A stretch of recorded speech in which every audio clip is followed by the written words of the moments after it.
Yesterday afternoon, I was discussing the plausibility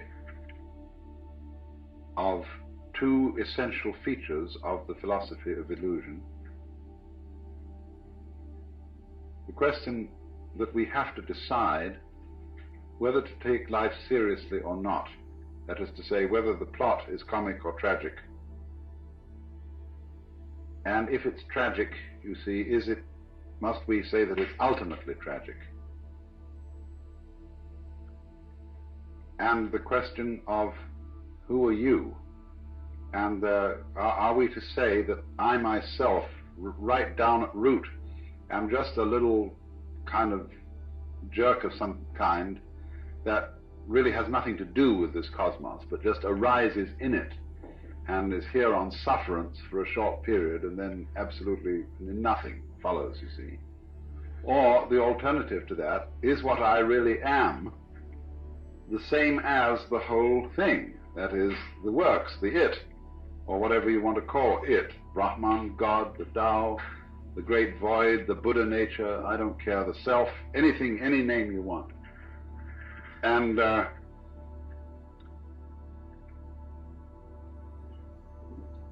whereas that attitude, you can look at it from various points of view in judging it. You can say it's wishful thinking. You can say that it's insufferable pride. But the point of the matter is, as I tried to show, any other way of looking at things is kind of schizoid. It looks at human beings as if they arrived in this world like a bunch of birds on the branches of a barren tree. And they just got settled there, you know, they don't belong. The sense of being strangers and pilgrims from another domain altogether. Well, where is this other domain? And how does it relate to this one? Are they separate? I showed you that even when we say that two domains are the poles apart, the very fact that they're poles shows that they have a hidden connection. And the hidden connection is the big thing in life. All you junkies know that.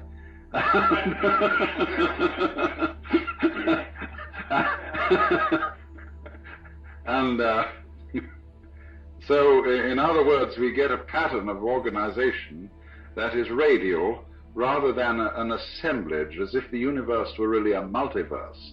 A lot of things that got collected together out of the infinite wastes of space and sort of began to maunder around each other.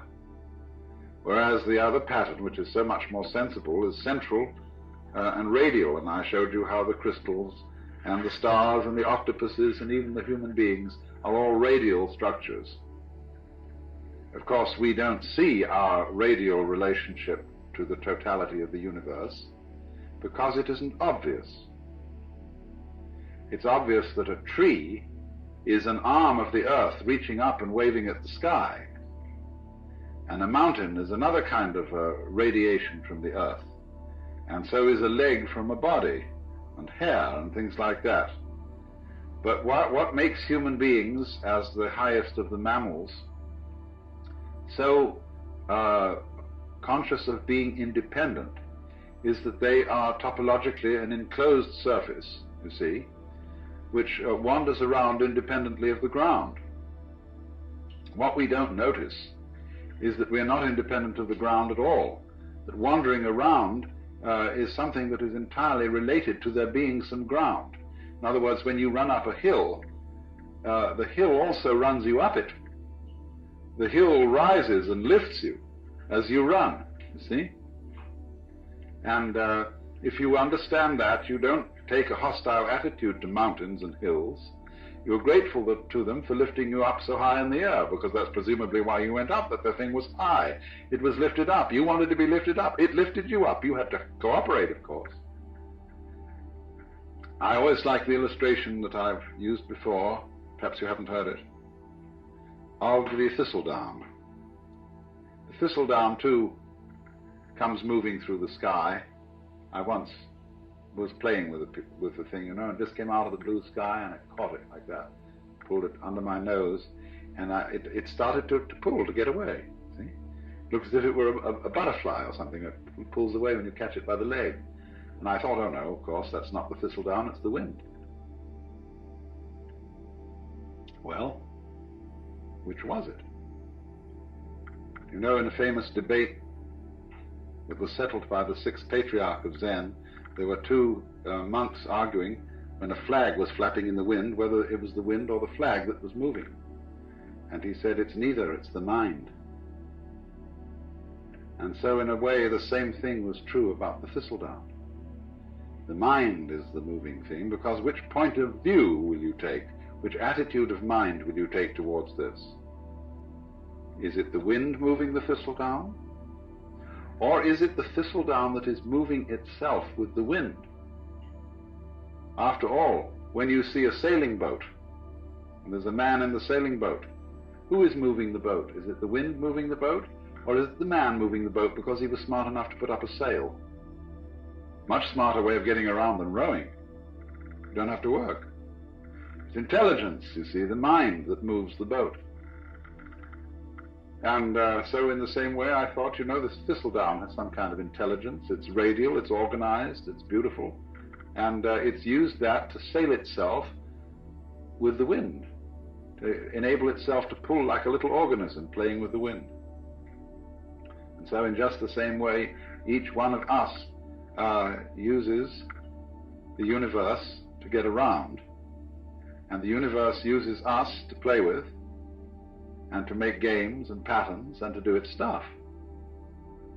So because we seem to be disconnected and entirely sealed within our skin, that is a very deceptive thing, because the skin is not really the boundary of man. You will notice that in various periods of art, human beings have been shaped in different ways. And have been more or less transparent at some times, at other times opaque, and sometimes the emphasis has been on the state of mind which this human being is in. At other times the emphasis is on the bodily conformations and so on. In the work of painters today, one sees images that at first sight one doesn't recognize as being human. There was an exhibition at the Museum of Modern Art in New York some years ago called The New Image of Man. And these things didn't look like human beings at all. Some of them did, but that's because what does a human being look like? That depends on your point of view.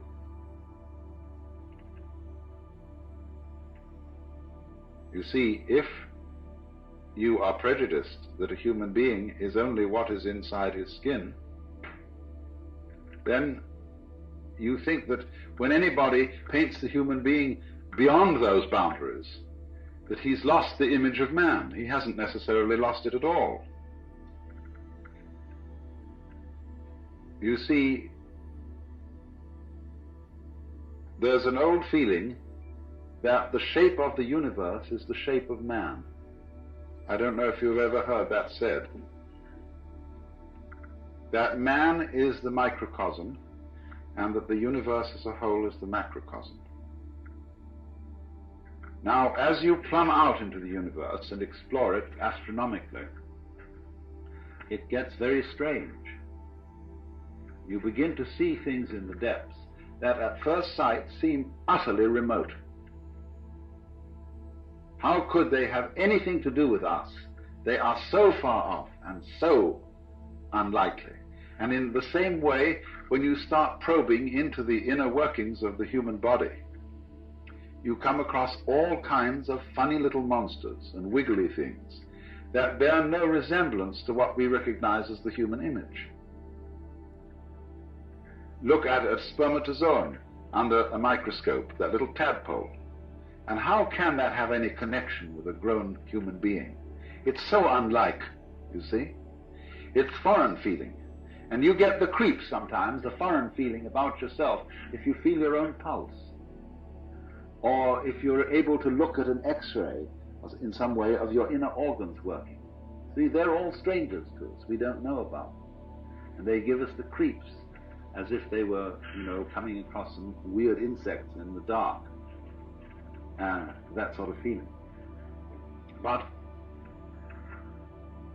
what we will always find out in the end, you see, when we meet the very strange thing, and we look into the distant reaches of space, there will one day be the dawning recognition, that's me. Why, that's me. And the whole game of the universe, you see, is to appear as strange to itself as it possibly can. That's how one keeps variety going. That's how one keeps wonder going, and all kinds of exciting developments. How different can you get? In the beginning, the Lord said, get lost, to himself, you see. So, we shall find, for example, that space that you see all around you and containing you. And you can feel space in many ways. Space is not only something that comes through the eyes. The movement of your arms, if with closed eyes, for a blind person, is his way of knowing space. And you can hear space audibly. Lots of sounds appear to be in restricted spaces or ample spaces. And silence that goes with sound corresponds to space. And even St. Thomas Aquinas, that old Catholic theologian, said that good derives its virtue from evil, just as it is the silent pause that gives sweetness to the chant. So, but space, you see, that seems to contain, space is one's mind. This was common sense to people living in the early Renaissance, for example, at the time of Dante. There are many references in Dante's poetry to the identity of mind and space. And likewise in a 8th century text in China, the Sutra of the Sixth Patriarch, he likens the nature of mind to the nature of space.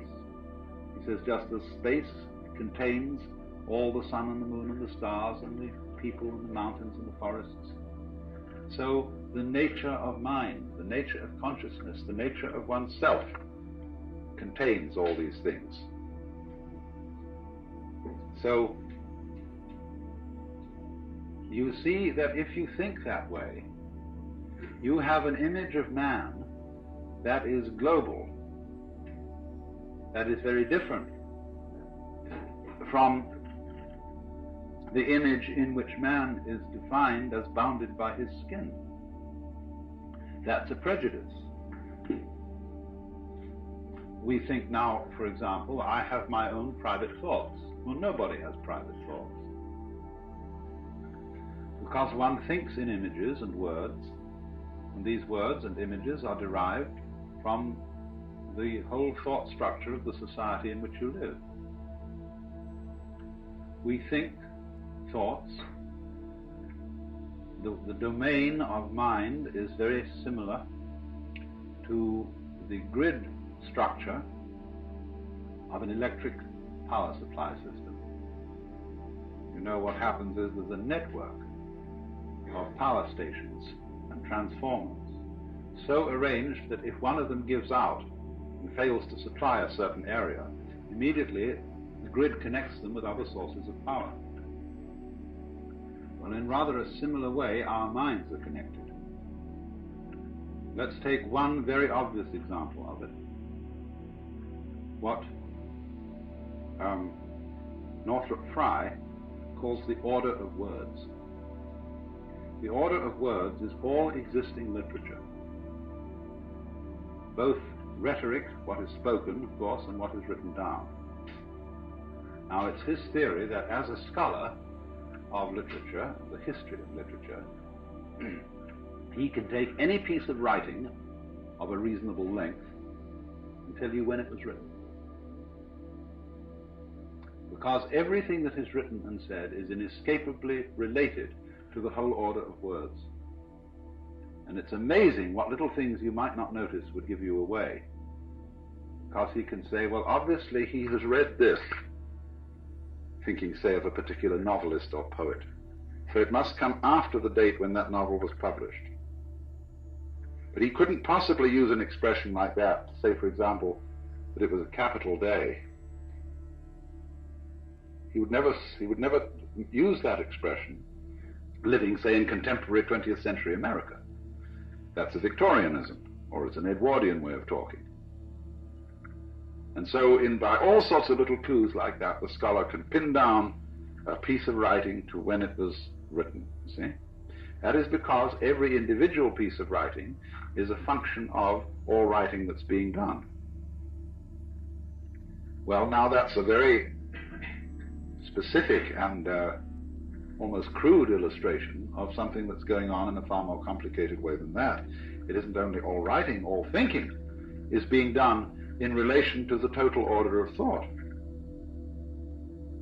And in a still more subtle way, all living is being done in relation to the total order of life, to what de Chardin calls the biosphere, and it goes way beyond that, because of the vast interplay of what we now call gravitational and electrical fields, which embrace everything that there is.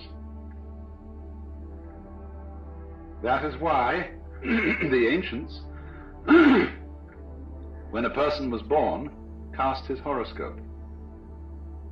That was a map of the universe at the time of that person's birth. And therefore it was a drawing of his soul.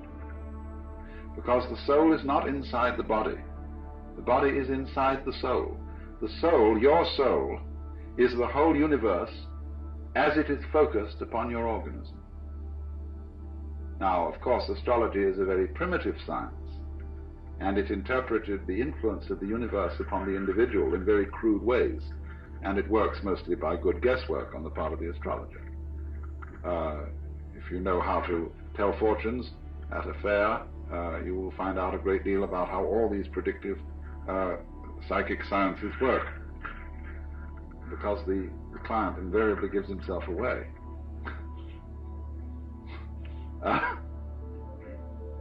Either by his anxiety to be told the truth or by his anxiety to conceal it. They work equally well. Now, but there is, you see, underneath the astrological notion, a sound idea that the true map of the soul is the picture of the universe surrounding the individual. It isn't necessarily your soul is not the picture of the universe just at the moment when you were born, you see. It goes along all the time you live, because the whole thing expresses itself through you. And therefore, in that sense, the map of the stars, the horoscope, etc., was an image of man in just the same way as we regard a picture of the human body as an image of man. And it's an image from a different point of view. It's a bigger image. It shows, in other words, that your mind is very largely outside your body. After all, it's inside too, it's simultaneous. You see, I cannot think, I can't have a mind without seeing, feeling, and relating to other people. Without all the social institutions, not only language, but the laws, the customs, the gestures, the rituals by which we relate to each other. All those things compose the mind. For the mind is a huge network of relationships and interconnections at a high level of sensitivity. Mind and matter are, of course, polar. They go together. They're two ways of thinking about the same thing, or shall we say two dimensions of the same thing, just like length and breadth, or just, shall we say, like shape and color. You see, nobody ever saw a shape that wasn't colored. Nobody ever saw a color that wasn't shaped. And yet we can see there's a very clear difference between color and shape. but they always go together, they're always found together. Well, that's the same sort of relationship between mind and matter. And the difficulty that people have in trying to reduce one to the other, and saying, well, the world is only material, or saying, on the other hand, that it's only mental, is the same difference you would have in trying to reduce all shapes to colors, or all colors to shapes. Shape and color are made for each other, like a marriage made in heaven. They go together so perfectly, and yet stay so marvelously different. That's why the Buddhists say, difference is identity. Identity is difference. It sounds goofy, but it makes a great deal of sense, because what it's saying is a relational thing. That you don't know what identity is unless you know what difference is, and you don't know what difference is unless you know what identity is. That relationship between so-called opposites is called in the Chinese technical Taoist vocabulary mutual arising. So they say to be and not to be arise mutually. High and low are mutually posited. Long and short are mutually delineated, and so on.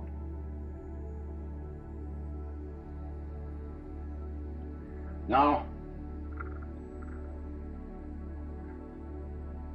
what we see then is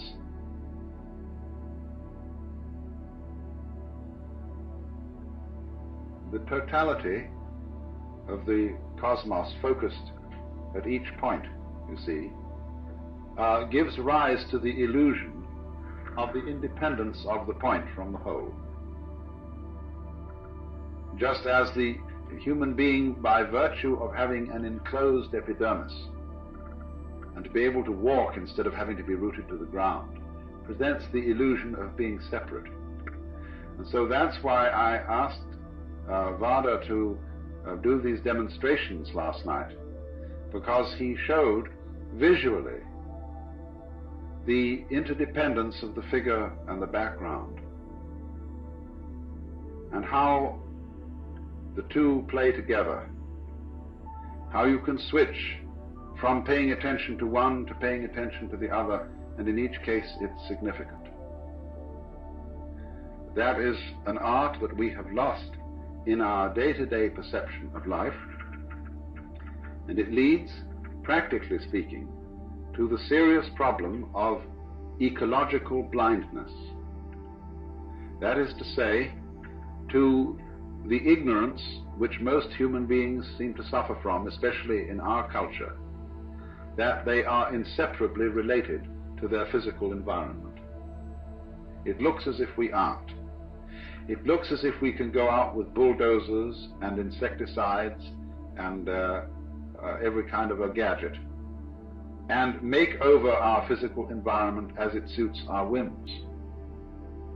But then we discover to our consternation that we've upset all sorts of balances, that the house we made such a nice flat lot for on the hillside suddenly slides down the hill when there's a rainstorm because we took away all the shrubbery that was binding the hill together. And you know, this happens in Hollywood every day. And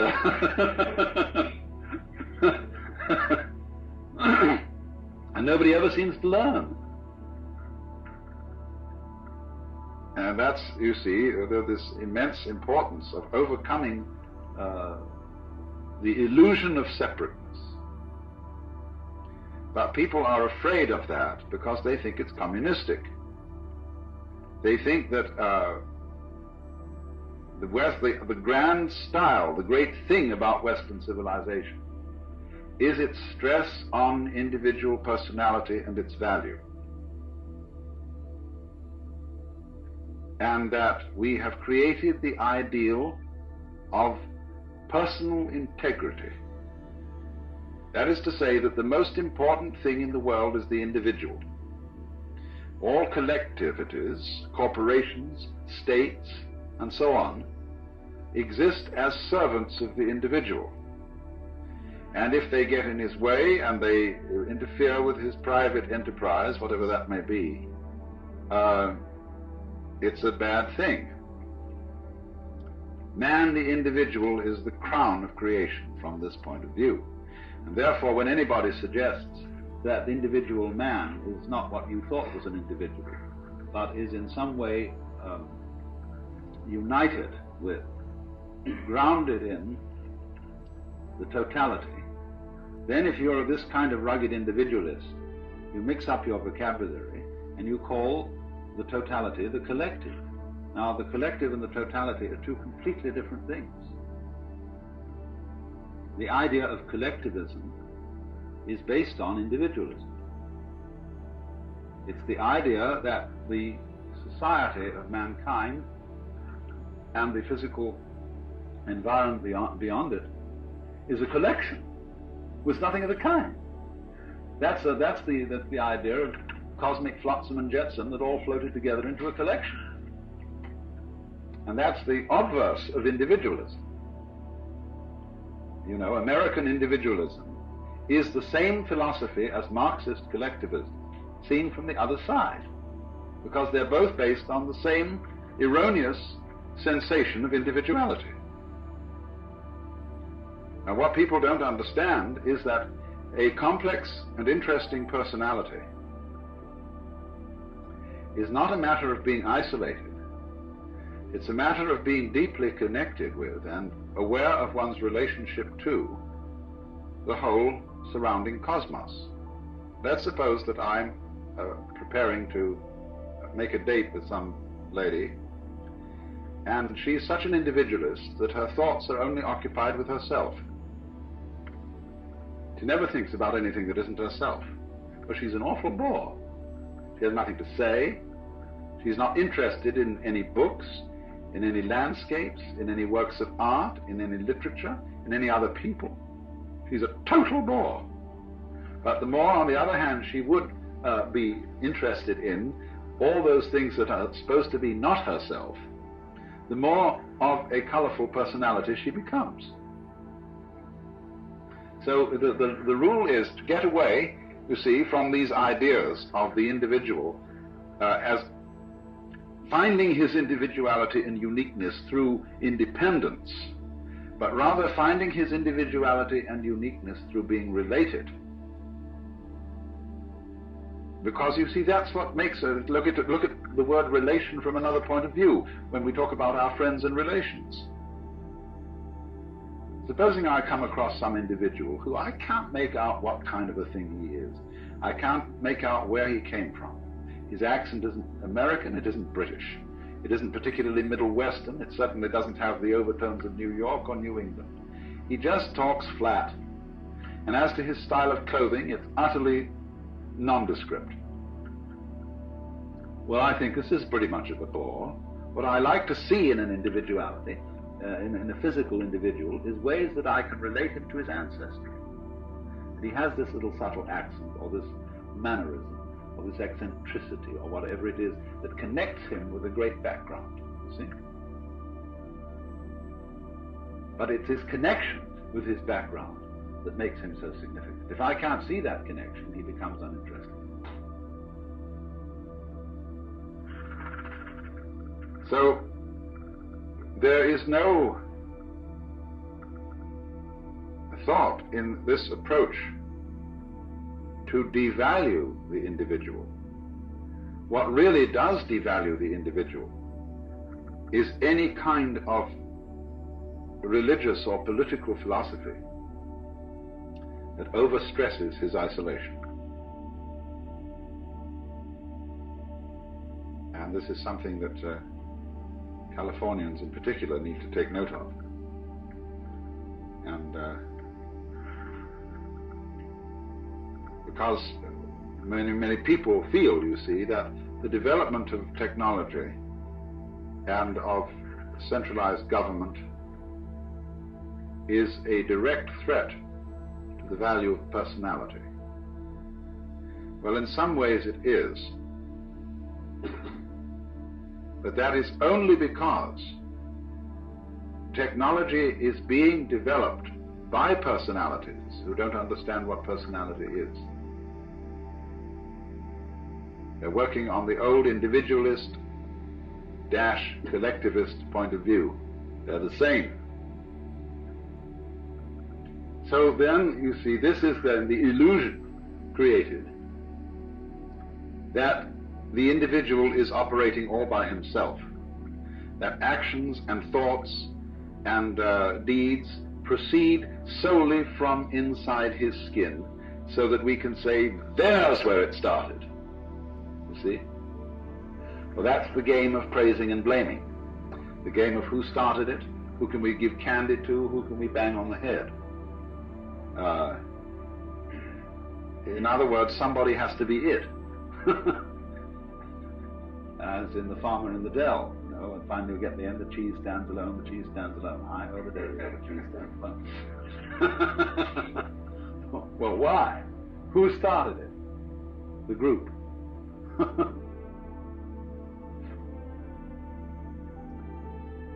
Well, another fear about this is that it absolves people of responsibility if they see through the illusion of separateness.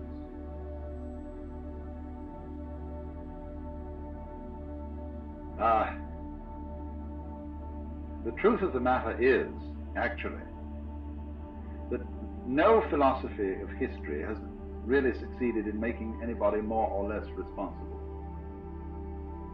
In other words, let's say that you are a Christian, a Catholic, of the old-fashioned medieval type, who believes that you've got an individual soul with free will, and that you're under responsibility to God to obey his law, and that if you don't, the most disastrous consequences imaginable will befall you.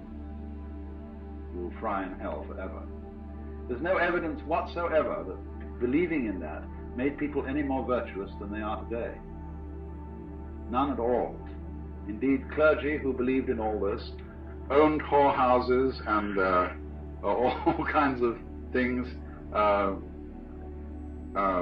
They were just as contemptuous of law and order as anybody could be now. And part of the reason was, of course, that the threat of hell was an unimaginable penalty like the H-bomb. It's just too big to think about, and really brings justice into disrespect because it uses such crude and clumsy methods. You know, it's like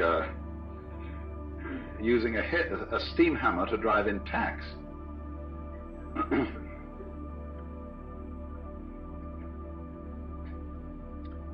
Responsibility is a thing like a nice face, which you either have or haven't.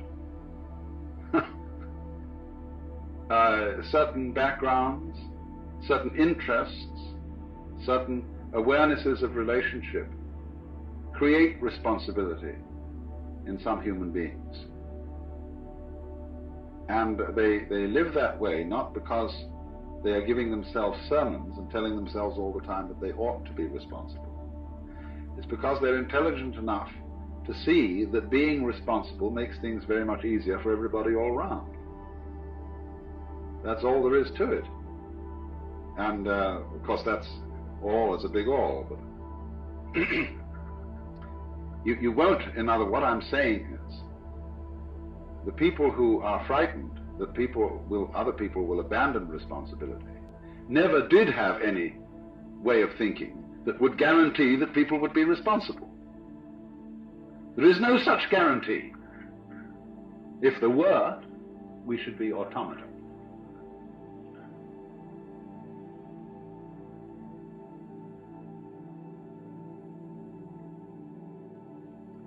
Now, I want to switch to another aspect of illusion.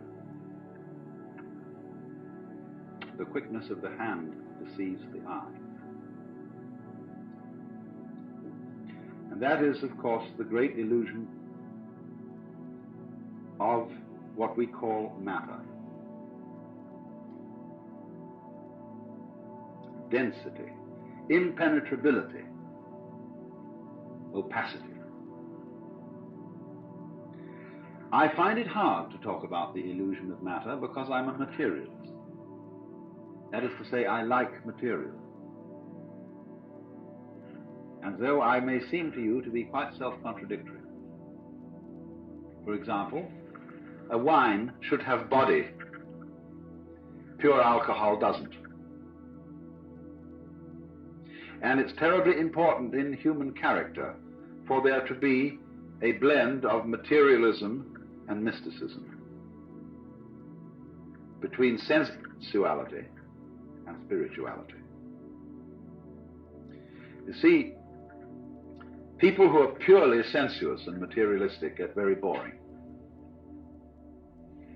You can fill your lives with all good things, with Alfa Romeos and hi-fis and wonderful cameras and girls with beautiful bodies and Chris Crafts and dry martinis and Chanel No. 5, you know. And after a while, if that's all you've got, it gets sickening and the bottoms begin to feel like plastic and the martinis taste like medicine. And somehow, you get a distaste for life, and even for mountains and trees and waters. And then on the other hand, the purely spiritual approach to things is too rarefied, too earnest, too abstract, too purely Euclidean. And the people who are intensely spiritual and don't have any sensuality are always desperately serious, colorless, lacking in humor, and never are able to meet one as man to man with a kind of a friendly leer in the eye. That's terribly important. They live at a level of the frantic intensity. I see these two extremes need each other. Say, spirituality needs a beer and a loud burp, and sensuality needs a rough blanket and a hard bed and a cold night with the stars, you know, to wonder about. The sensualist as such, the materialist as such, has no wonder, and the mystic, the pure mystic, has no body. He's pure alcohol. Spirit.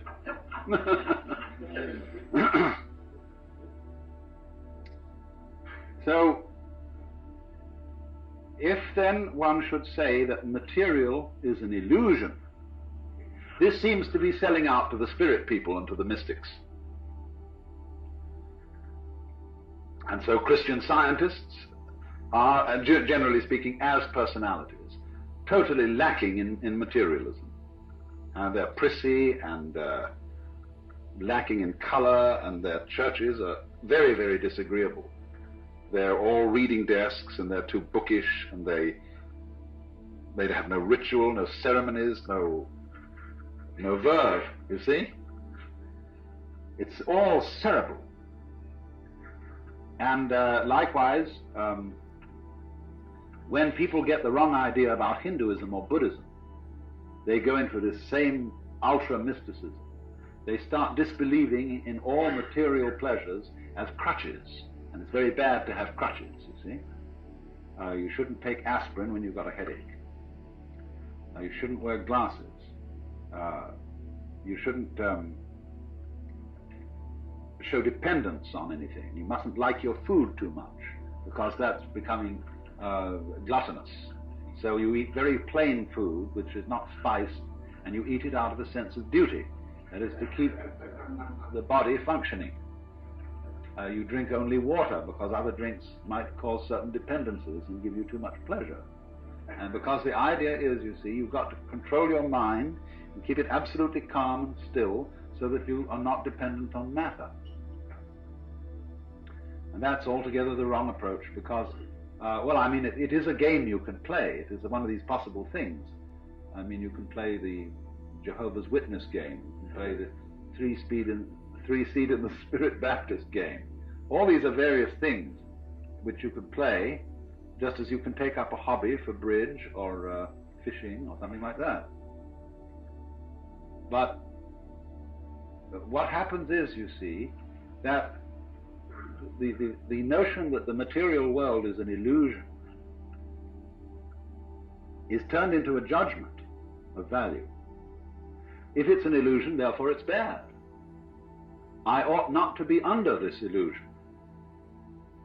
Well, the reality of the matter is that if you see that the material world is an illusion, you can enjoy it a great deal better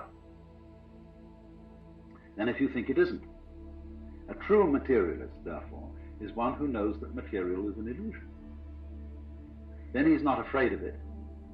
Then he can enter into the dance of material with real zest. Because you see, if you're a false and a fake materialist, what's happened? You borrowed money to buy yourself a Cadillac, an impressive house, ranch style with a picture window and a patio and a swimming pool, and you've bought a lot of stock, and you somehow wangled the money and borrowed it, and you keep lying awake nights wondering if you're going to make the payments. Well, there's no point in that at all. Well, how can you possibly enjoy all this jazz, if that's the kind of jazz you want to enjoy, if you've got to worry about whether you pay for it or not? And you get hopelessly involved, you get commitments here, commitments there, and finally you have a nervous breakdown and shoot yourself. The only way to enjoy material is to disbelieve in it, just as one can disbelieve in money. Then you can have zest for it, you see? Otherwise, it's much better to be poor. I mean, if you have no taste for this kind of life and no real interest in it, but feel that somehow you ought to have it for status reasons, it's much better to stay poor. Not have any of that stuff at all. So, then this is the important thing I'm trying to say. Material is an illusion, but a great illusion. And the point is to swing it, and not to run away from it on the one hand, or to get stuck on it in the other. Then you can play with it. Just like a wheel going round. If the wheel is too loose on the axle, it wobbles all over the place. If it's too tight, it won't revolve. But you kind of sit loose, you see, to this thing. Not too loose, though. Now, in what way, then, is the material world an illusion? Well, we know a lot about this now from our physics. And we know that what we call solidity is force, contained force. The agitation of particles or wavicles or whatever they are at such an immense speed that they become impenetrable to other agitations. So that when I put my foot on the floor, the reason it doesn't go through the floor is that the floor is coming into existence and going out of existence so rapidly that there is no interval through which my foot can penetrate. Like an airplane propeller, you can't put your head through it without getting it chopped off. Only that if it were going far faster still, it wouldn't even cut your head off. It would just be like banging your head against a brick wall. And it has to be going fast too within an extraordinarily small and restricted space. The airplane propeller is whizzing around through a considerable space in relation to the size of the head. But if it were going much faster, but through much smaller spaces, you see, then it would be like banging your head against a brick wall. So what we've got in our so-called physical objective world is a behavior of energy where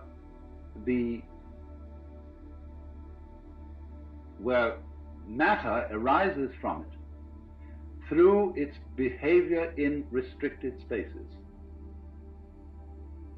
Density is a quality of space rather than a quality of matter. You see what I mean? I gave the illustration of the airplane propeller to try and show that. So that all this is an electronic, diaphanous world, very similar to other creations of electronic patterns, the dance of forms on the TV screen, the rainbow, the aurora borealis. It's all fundamentally like that. Only we are of the same kind of jazz, you see. Our bodies are this dance too, and therefore the physical world feels real to us. In other words, it feels solid, because we are something of the same kind. If we were on a different wavelength, we'd walk right through it, in the same way as radio waves come right through the house. They are of such a nature that they can penetrate the spaces, the interstices, or in some way jazz signals through. And we are on the same wavelength, you see, as the wall, and so don't go through it. But nevertheless, the whole cosmos is therefore a function of energy, or you could say of light, something like light, and therefore we and it are all diaphanous. Now, it's easier to see that if you live in a medium where things aren't so dense. There's only one other creature as intelligent as man, and this lives in a medium that is less dense, and this is the dolphin. The dolphin is a mammal, and many millions of years ago it seems that dolphins were living on the land. But they are very clever, and they decided that the land was no place to live, because getting food was difficult, and you had to lug yourself around, and there were many, many bad shows about the land. It had very curious changes of temperature. It became unspeakably cold and unspeakably hot, and you had, in fact, to work. Well, no sensible person ever works. I never work, I get paid for playing. And everybody should do that. That's the mark of an educated man, is that eventually he gets a job where he's paid for playing. And a worker, or a proletarian, isn't necessarily a poor man. There are lots of poor, a poor man like, say, Selig Morgenrath or Eric Barker around here, they're not proletarians. A proletarian is a person who is fettered to the process of work. That is to say, to doing chores every day that he really doesn't like and that aren't in the least interesting in order to go on living.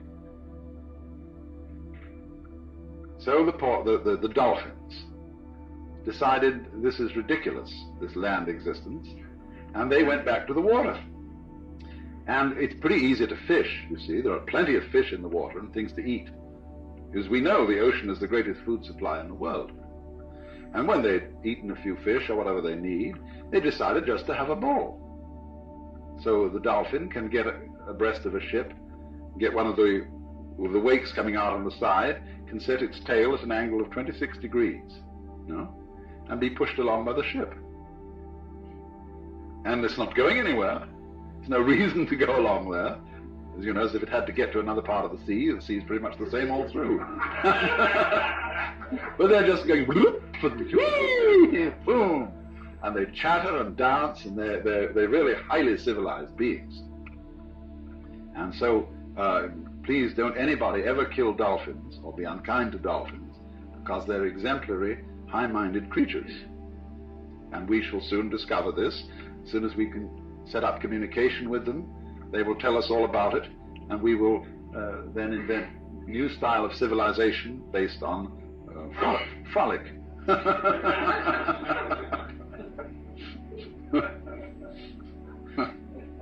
But you see, they dance in the mode of water.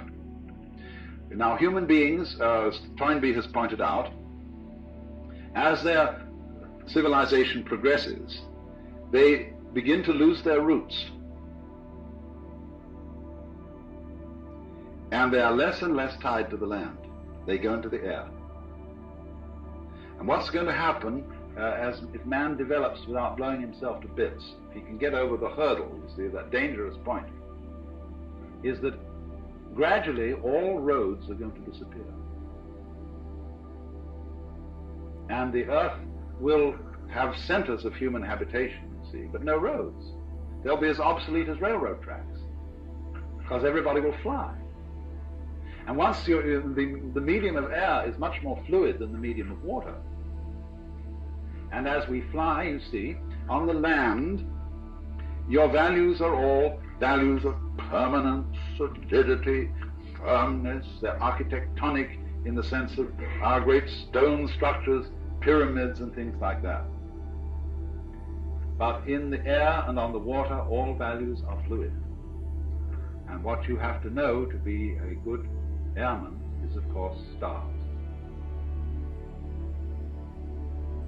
Like whitethroats and other migrating birds migrate by the stars. Imagine. But once you start relating yourself to the stars, you realize that you're living in a universe where directions are all relative. And you become a being capable of existing in non-solidity. And that's why Buckminster Fuller, believed that all techniques and really all culture came from the sea. The men who first learned to sail were the wise men.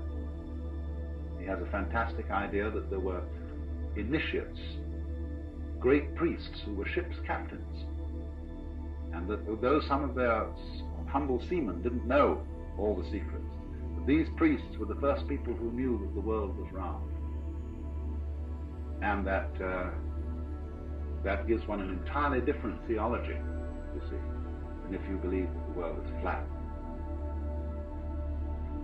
And so from the priests of the ocean, the landsmen learned how to use cranes, blocks and tackles, how to build, what a good house an overturned ship made. And so to this day, a cathedral has a nave as its central auditorium, nave from Latin navis, ship, showing the connections between ships and the first temples. So Fuller goes on to say, now if you're a good architect, as the ancient architects learned from the ocean, first thing you should do when you get through architectural school is go and work in an airplane factory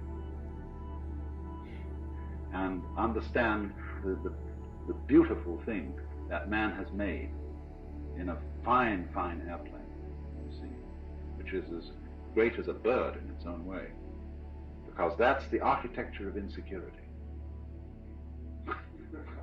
And that really lives with insecurity.